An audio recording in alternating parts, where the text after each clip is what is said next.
દ્વારકાધીશ મિત્રો, જય માતાજી। હવે આપણે તમને આંબામાં જે આપણે દેશી દવા છાંટવાની છે એ તમને દેખાડું છું। આ છે 4 પંપનું આપણે દવા બનાવવાની છે। એમાં 1 લીટર છે ગૌમૂત્ર। આ આપણે ગૌમૂત્ર નાખ્યું। આજે મારા કાકા આવ્યા છે આજે વાડીએ ફાર્મ હાઉસની વિઝિટ લેવા।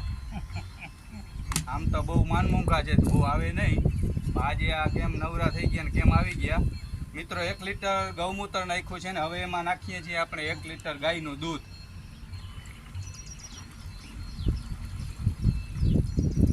આ મિત્રો ગૌમૂત્ર આવ્યું, 1 લીટર દૂધ આવ્યું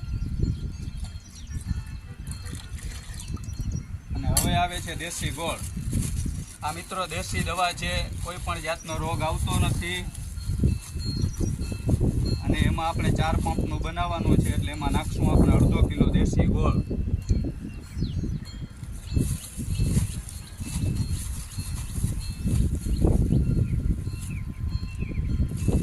અડધો કિલો દેશી ગોળ આવ્યો મિત્રો અને હવે આપણે એનું દ્રાવણ કરવાનું છે અને આને 24 કલાક સળવા દેવાનું છે છાયામાં ઢાંકીને અને 24 કલાક પછી આનો સ્પ્રે કરવામાં આવશે આંબાના બગીચામાં। આ તમે જોઈ શકો છો આમ આંબાનો બગીચો, એમાં આપણે કોઈ પણ જાતનો ઈવોર કે કાંઈ વસ્તુ થતી નથી આ સ્પ્રે માર્યા પછી। અને દર 15 દિવસે આનો ડોઝ દેવાનો હોય છે એટલે આંબાનો વિકાસ સારો થાય છે, આંબામાં કોઈ જાતનો રોગ આવતો નથી।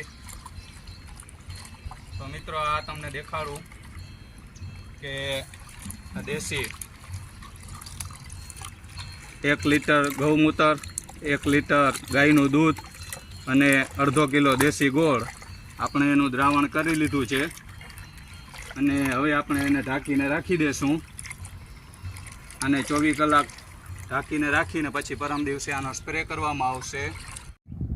આ મિત્રો આપણે દૂધ, ગોળ અને ગૌમૂત્ર જે તૈયાર કર્યું હતું એ હવે આંબામાં આપણે છાંટવાનું છે આજે અને આપણે એનો પંપ ભરીએ છીએ। આ જોવો છો તમે દૂધ, ગોળ અને ગૌમૂત્ર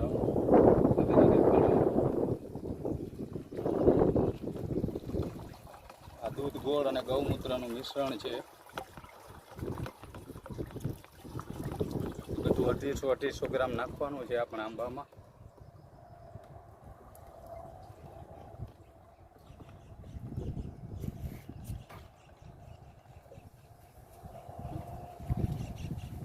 એનાથી મિત્રો આંબાના પાનમાં આનો છંટકાવ થાય એટલે આ દૂધ ને ગોળ ને એવી વસ્તુ છે કે એને ઈવોર ખાતી નથી।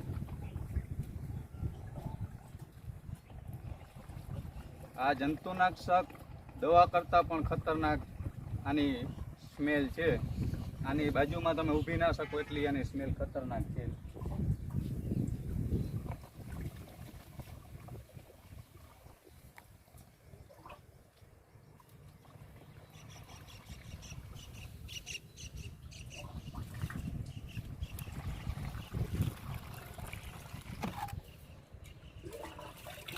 હવે આપણો આ પંપ તૈયાર થઈ ગયો છે। હવે આપણે આ બગીચામાં આંબાના બગીચામાં આપણે આનો સ્પ્રે કરવાનો છે જેથી કરીને ઈવોર, ટીક્સ આ તે કાંઈ પણ હોય તો એનાથી આપણે રાહત મળે છે।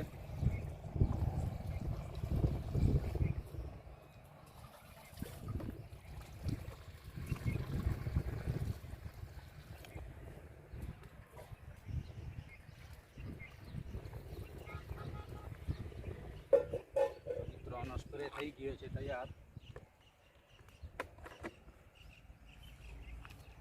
દેશી દવા આપણે આંબાના બગીચામાં મારવાની છે।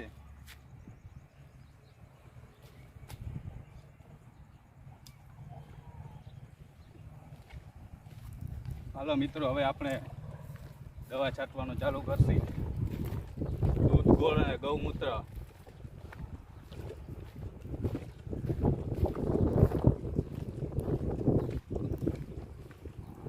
આ દૂધ, ગોળ અને ગૌમૂત્ર મેં યુટ્યુબમાંથી જોઈ અને મેં આ વિચાર કરેલો છે કે આપણે પણ આંબાના બગીચામાં દૂધ, ગોળ અને ગૌમૂત્રનો છંટકાવ કરવો છે જેથી કરીને જંતુનાશક દવાનો ઉપયોગ ઓછો થાય।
યુટ્યુબમાં મેં વિડીયો જોયો તો એનું કહેવાનું એમ થાય છે કે દૂધ ગોળ અને ગૌમૂત્ર ત્રણેય વસ્તુને મિક્સ કરવાથી આનો છંટકાવ જો આ પાન મારે ચોટે છે ને એના હિસાબે ઈયળ ખાતી નથી. અને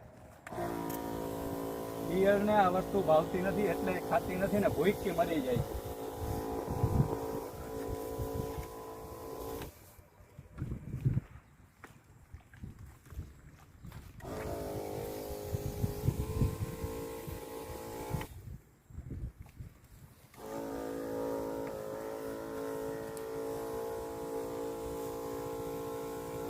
ફર્સ્ટ ક્લાસ આપણે આખા બગીચામાં આજે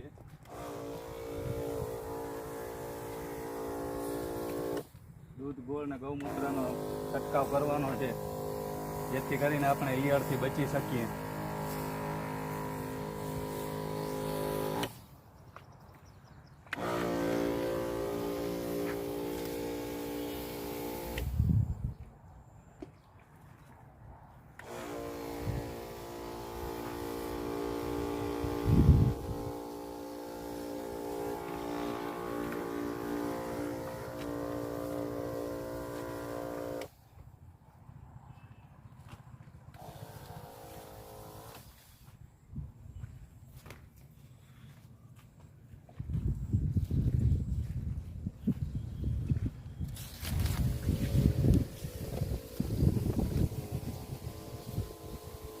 પપૈયું પાકી ગયું છે, નીચે કેસરી કલર થઈ ગયો છે એનો.